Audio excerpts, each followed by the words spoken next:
Ça, c'est coding. Bonjour à tous et bienvenue à notre session live Research Africa. Nous allons parler des observations de la Terre sur toutes les plateformes de l'Africa pour la détection des changements urbains et en Afrique. Je m'appelle Joseph Tuichimire. Je suis chargé d'engagement utilisateur au sein de Digital Earth Africa.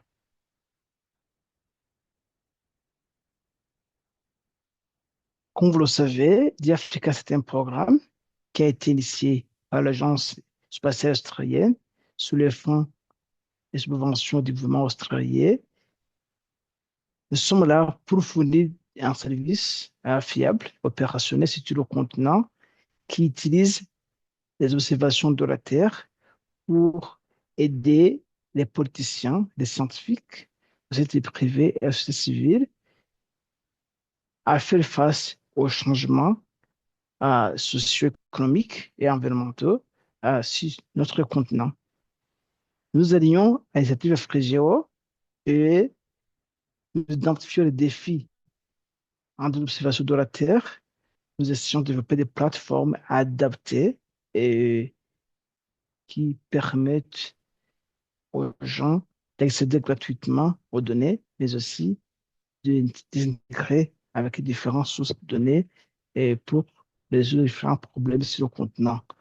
Euh, nos données sont toujours interopérables avec d'autres services et plateformes. Nos services couvrent tout le continent. La diversité et l'inclusion et la transparence sont parmi nos principes de base. Nous remercions RIS et qui héberge notre bureau de gestion du projet et nos partenaires d'implémentation, surtout Arfogis au Nigeria, Agrimet au Niger, Centre suivi écologique au Sénégal, SMD au Kenya et aussi en Tunisie. Avec eux, nous avons développé différentes plateformes, différents services et produits qui couvrent tout le continent. Nous les avons validés et nous passons chaque jour à la dissémination à travers différents coins de notre continent africain. Tout a été aligné à l'agenda continental, comme l'agenda 2063, l'Afrique Nouveau, mais aussi aux objectifs de développement durable. Aussi, nous remercions également les agences spatiales de différents pays qui nous permettent toujours euh, d'améliorer nos services, mais aussi et de transmettre à la population jusqu'à l'échelle. Nos données sont déjà hébergées ici en Afrique. C'est un programme qui est en Afrique, géré par les Africains. Même le serveur occupe sur AWS, Modern Web Service. Et nous avons différents partenaires, comme j'ai déjà mentionné, à travers tout le continent. Il y en a des partenaires stratégiques, mais aussi il y en a d'autres organisations qui ont toujours contribué à nos services et produits. Parmi les services et produits que nous avons les géomades, qui sont des mosaïques sans nuages, qui couvrent tout le continent, l'arrivée des images sentinelles euh, et aussi des images Landsat. Nous avons la carte étendue des terres cultivées qui nous montre les zones qui viennent en Afrique. Donc, on va être fractionnés et climatologie individuelle qui nous permettent de suivre la verdure ou l'évolution des plantes et de la végétation en général sur le continent africain. Les observations des parties de l'espace qui nous permettent le suivi à long terme des plans d'eau continentale, surtout au de surface. Aussi, on a le service Coastline qui nous permet de suivre le contour du continent africain, le littoral du continent africain, à plus de 60 000 km sur le littoral africain, afin de former des activités qui visent à mieux gérer nos côtes. Nous basons sur le principe Open Data Cube où vous pouvez accéder à nos données et services uniquement pour votre zone d'étude. On peut travailler sur le web ou bien vous pouvez télécharger et intégrer les données sur l'interface qui vous semble facile à manipuler.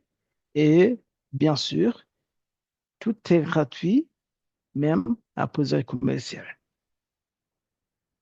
Maintenant, on va parler de l'évolution des zones urbaines, mais comme vous voyez, on a un grand problème parce que en Afrique, vous voyez que les populations en Afrique vont augmenter, surtout en Afrique subsaharienne, augmentent à une grande vitesse comparée aux autres régions du globe. Si on prend seulement le cas de Koumassi au Ghana, vous voyez qu'en 2020, on était à peu près 3 630 et plus d'habitants. Mais si vous voyez comment ça évolue, on va, si on n'a pas de mesures, et ça va continuer à augmenter, mais aussi ça peut avoir impact sur des sources naturelles et aussi à la conversion des terres. Alors, il faudra toujours des outils fiables euh, pour suivre l'évolution spatio-temporelle et de l'urbanisation et bien sûr des impacts connexes que je viens de mentionner. On a plusieurs outils pour le suivi de l'urbanisation ou bien détection des changements urbains.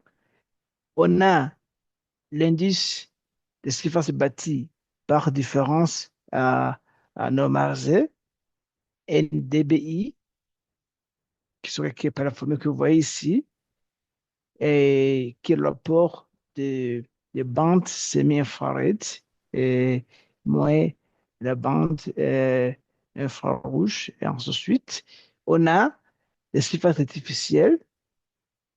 On a aussi euh, l'indice de surface artificielle par différence numérisée qui sont calculés selon la formule. Tous ces outils ont été développés pour informer euh, l'évolution des zones urbaines, mais aussi pour informer des politiques de gestion durable des villes partout au monde, mais si on parle du cas du continent africain.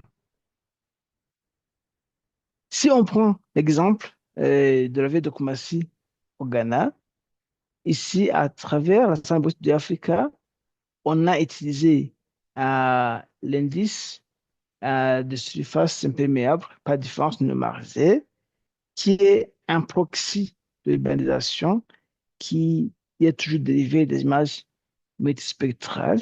Ici, on a utilisé l'image Landsat, on a utilisé Centenaire et d'autres images, c'est le que nous avons.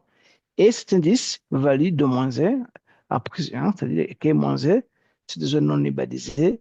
Et quand on se rapproche de 1, et la région devient de plus en plus urbanisée. Mais aussi, on peut comparer avec d'autres indices, comme on a combiné d'autres indices, comme indice d'eau pas de forme numérisée, mais aussi en utilisant les bandes, surtout bandes bleues et bandes à, à semi-infrared à courte longueur d'onde.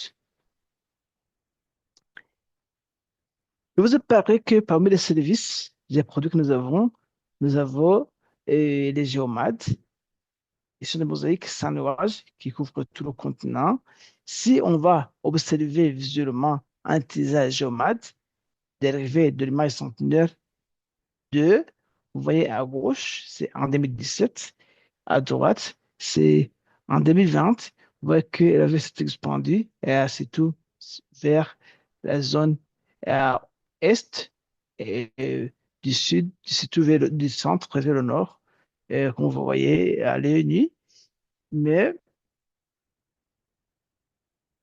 si on essaie de masquer d'autres et rester avec seulement des surfaces bâties, des zones que nous dirons urbanisées, vous voyez que on a un changement remarquable en matière d'urbanisation. Et bien sûr, comme dans la plupart des cas, les villes s'étendent vers la périphérie. Mais on peut aussi extraire des statistiques géographiques qui montrent comment la ville s'est expandue au cours des années. Et si on a comparé 2017 à 2020, on a vu que en 3 ans, la vie s'est expandue de 38,32%, qui est énorme. Imaginez ce qui va arriver après 30 à 40 ans si les mesures adéquates ne sont pas prises. Alors, si on voit, on essaie, et si on se documente, on avait vu que et, et c'est plus élevé parce que entre 2000, 2000 et 2010, on avait eu 5,4 et 2,4 en 84 et demi. Et ensuite, tu vois que dans ce jour-ci, les villes attirent plus de gens comparé aux années passées. On peut aussi faire une carte de texture de changement qui montre des zones où il y a eu expansion urbaine. Et vous voyez que c'est ça qu'on appelle urban growth en rouge. Et vous voyez que c'est comme si la ville de Kumasi s'est accrue dans toutes les directions, bien sûr, sauf le centre qui est déjà urbanisé. On peut aussi faire d'autres approches, calculer des indices et comparer à travers différents villes sur le continent. Ici, on a utilisé l'indice de surface pas différence numérisée et l'indice de surface imperméable pas différence numérisée et l'indice de surface artificielle pas différence numérisée. Et on peut fixer des seuils qui nous permettent d'extraire euh, les zones urbanisées, les zones non urbanisées pour chaque indice. Ça, c'est l'exemple de Dakar au Sénégal. Et vous voyez que chaque indice a une performance différente de l'autre et, et due à l'approche. Et ce sera à nous de choisir l'indice qui convient d'une région à l'autre. Ici, pour valider les résultats de ce indice, ici, vous voyez que la précision était un peu élevée, à peu près 87,1% avec le score F1 de 66%. Si on va au deuxième indice, la précision plus ou moins élevée, comme vous le voyez, parce que les fausses négatives et les faux positifs étaient plus ou moins réduits. Et à la troisième indice, et le troisième indice qui est ASI, et vous voyez que ça devient la pression devient de plus en plus élevée. On peut jouer avec cet indice pour avoir plus de précision sur l'analyse que nous voulons. Et à chaque fois, vous voyez que Africa a le notebook approprié qui sera partagé avec la présentation juste dans le chat après. Ici, nous savons que nous sommes en Afrique tropicale où on a un obstacle parce que la région est très nuageuse et de temps en temps, les capteurs optiques ne peuvent pas pénétrer le nuage. C'est pourquoi on peut aussi faire recours aux images Sentinelle-1 qui sont radars qui nous permettent de pénétrer les nuages. Mais ici, l'approche qu'on a utilisée, on avait des données existantes, surtout la carte d'utilisation des terres de l'Agence spatiale européenne. Si on va comparer ce qu'on a trouvé avec la carte d'occupation des terres de l'Agence spatiale européenne, on peut voir le niveau de précision de nos données, du que on voit que c'est comme si on a beaucoup de faux négatifs et de faux positifs, mais ici on peut continuer à jouer avec la classification jusqu'à ce qu'on ait une précision plus ou moins s'améliorer. Mais aussi, on a des données globales ce que nous appelons World Settlement Footprint, c'est des empreintes de surface bâtie à base de données produites au niveau mondial. Ici, on peut comparer, essayer de comparer année par année. Malheureusement, la dernière donnée que nous avons, c'est de 2019. Vous voyez, on a déjà mis 25. Euh, mais en fait, cette comparaison, ça s'est servi de Diamoniadio au Sénégal, une ville euh, aux environs de Dakar qui attire beaucoup de gens parce que les gens travaillent en ville et rentrent là-bas. Et vous voyez que l'évolution entre 2015 et 2019, si vous voyez, il y a une augmentation d'à peu près 1,6 kilomètres carrés juste à un petit peu de 4 ans. Et imagine ce qui s'est passé ici maintenant en 2025. Mais aussi, on peut avoir ces données globales aussi à l'évolution en utilisant les empreintes de surface bâtie au niveau global. Ça, c'était la ville de Sousse euh, en Tunisie et tout près de l'océan. Vous voyez comment ces émanations, comment au fil du temps, de 85 jusqu'à 2015, la population, la vie s'est accrue, la population quittant les zones rurales pour s'installer dans des zones urbaines. Tout ce que j'ai déjà présenté euh, est aussi accessible à travers les plateformes. C'est tout à fait faisable.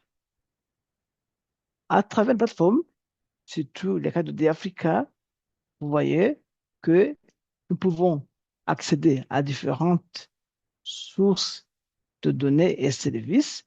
Si on accède, par exemple, aux géomédiens, prenons l'exemple des géomédiens des images centenaires de prenons l'exemple d'une vue que l'on veut. Ça va dépendre. euh, euh, je parlais de Koumassi et comme exemple. Notre vue de Koumassi.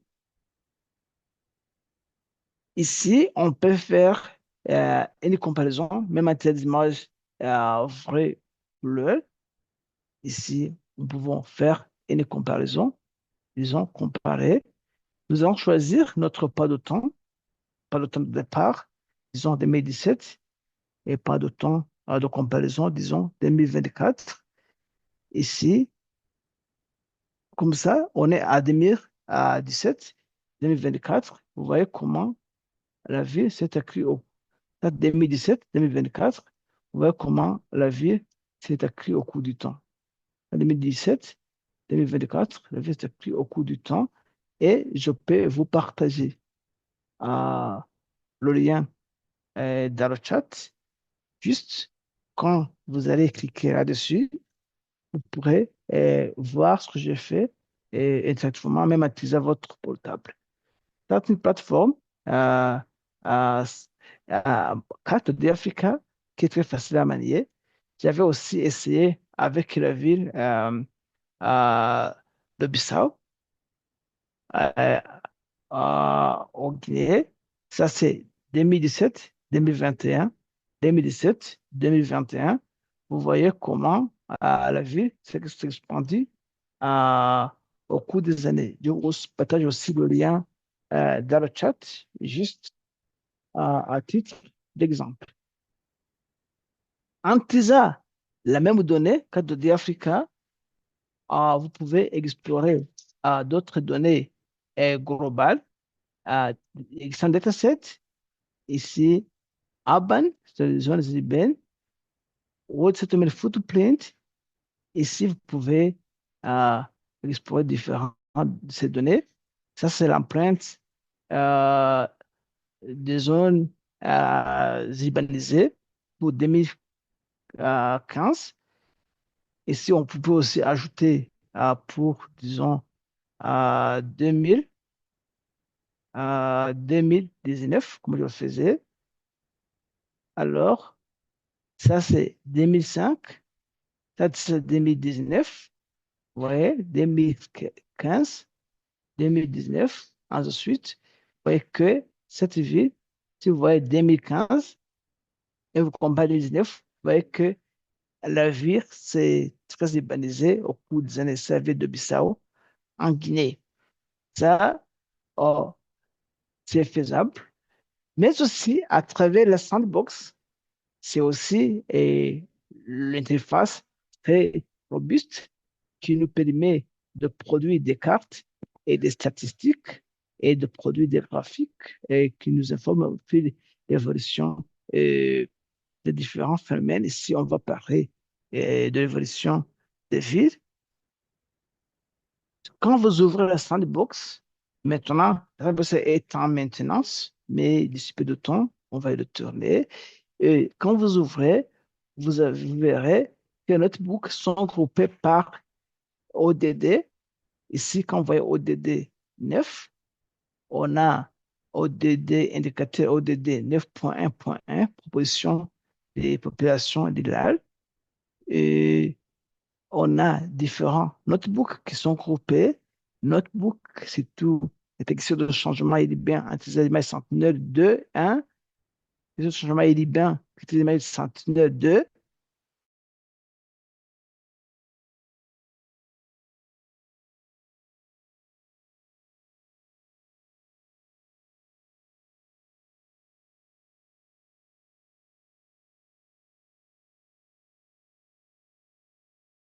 C'est les attractions économiques et pour l'utilité de création d'emplois et ainsi de suite.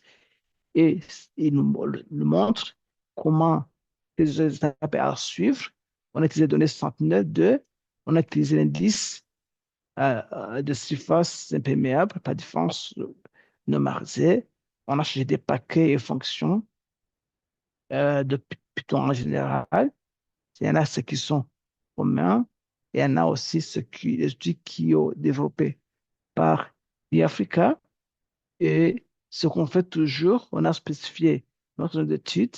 On peut utiliser ou bien définition par la typologie des zones tampons, mais aussi on peut charger un polygone qui montre les limites de notre zone d'étude. Ici, on, on a généré des images vraies couleurs pour comparer 2020-2017.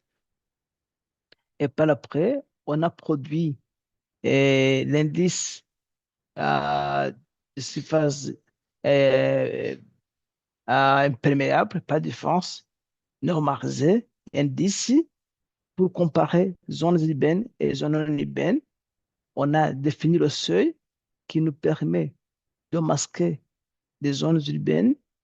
Voyez la comparaison. Et à la fin, production du graphique qui nous montre, ici, 2007, on avait 11 à 0,8 km². En 2020, on a AI 16, soit une augmentation d'à peu près à 4 km² sur une période de 4 ans, ce qui est énorme. Et par après, on peut produire une carte de texture de changement. Ici, ce que je vous ai montré, on a aussi un notebook qui nous permet d'utiliser les images Sentinel-1 qui sont radars, qui pénètrent les nuages. La méthodologie a été déjà documentée et voici les étapes à en suivre. Comment jouer avec la polarisation, comment définir les seuils, comment varder nos, nos produits.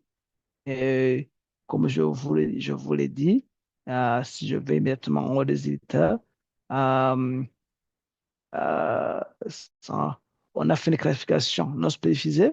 On a choisi trois classes. Et par après, voici ce qu'on a prédit comme zones urbanisées. Et enfin, on va comparer notre résultat avec les règles d'occupation des terres de l'Agence spatiale européenne. Bien sûr, on va prendre la seule classe, BRITAP, c'est-à-dire que c'est la zone urbanisée.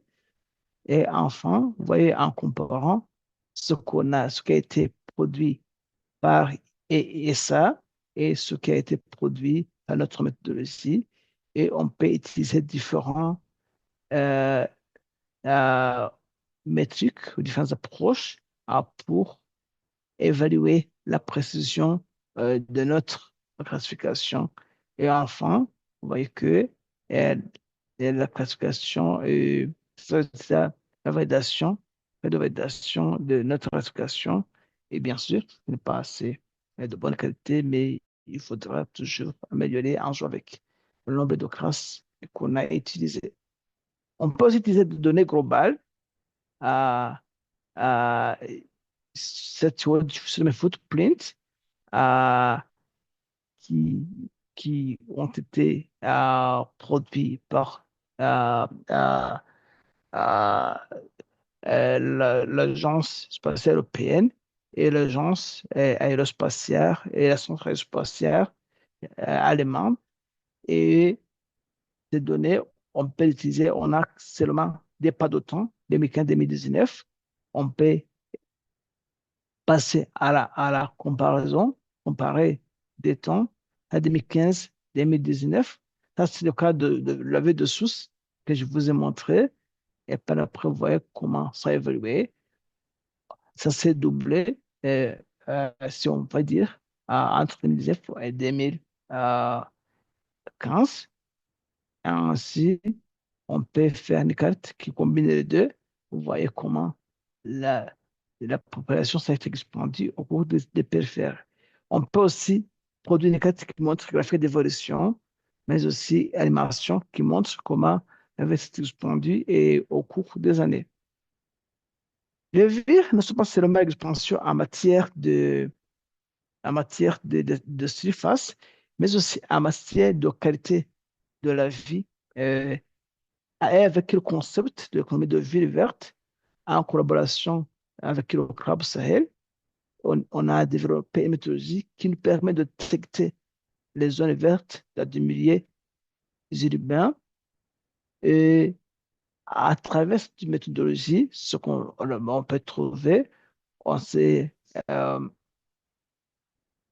on peut, vous voyez, on a pu cartographier à différentes classes d'utilisation des terres et enfin, on peut définir le seuil qui nous permet d'extraire des zones vertes et, et la couverture des arbres à partir de la carte d'occupation des terres de l'Agence spatiale européenne. Si on avait comparé 2020 à 2021, juste une période d'un an, vous voyez que toujours l'espace vert a augmenté dans notre ville de Croatie et également c'est allé ensemble avec la couverture des arbres au cours des années. Même chose, on peut cartographier les arbres, les surfaces boisées euh, à, une par une en utilisant euh, l'indice de végétation par différentes numérisées, mais aussi on peut comparer les zones vertes, mais aussi on peut créer un seuil qui nous permet de cartographier, euh, on peut créer un seuil qui nous permet seulement de garder de- des zones boisées pour notre région et pour notre ville et sera peu informé et le concept et l'implémentation du concept des villes vertes, mais aussi évaluer comment les gouvernements fournissent des efforts pour répondre aux exigences des objectifs de développement durable sur le continent. Ça, on peut le faire et puis générer un graphique qui nous montre comment la couverture boisée dans notre ville a évolué. Si, par exemple, un pays montre qu'il y a toujours une diminution des arbres ou de la couverture verte, ça sera une alerte que ce n'est pas une ville qui est écologiquement viable. Alors, si je continue, ce que j'ai présenté, c'est seulement une introduction, mais aussi, si vous voulez en connaître de plus, nous avons notre plateforme d'apprentissage en ligne. Ce que vous allez faire, c'est vous loguer, vous allez aller à travers, c'est gratuit, on a des tutoriels bien détaillés, on a des pratiques, on a aussi différents cas d'application qui ont été développés. À la fin, vous leur donnez un certificat. On a exactement un cours pour le suivi de la dynamique urbaine sur le continent africain. Ah, bien sûr, vous avez accès à notre site internet où tout est bien détaillé et avec des liens vers les services et produits. Nous avons notre service d'assistance en ligne et le guide pour les utilisateurs que vous pouvez consulter. Et chaque mercredi à 11 heures GMT, si vous avez quelque chose à présenter, veuillez nous faire signe. Nous allons vous donner le front. Vous pourrez montrer à l'équipe ou bien à la communauté utilisateur ce que vous avez produit en utilisant les plateformes de l'histoire africaine. Nous sont nos partenaires qui se battent pour que le programme soit un succès. Et nous remercions également vous qui avez préféré de participer à notre session. Et si jamais vous voulez nous envoyer un commentaire, veuillez scanner ou flasher la, la figure et vous pourrez aussi avoir accès au questionnaire que vous pouvez remplir.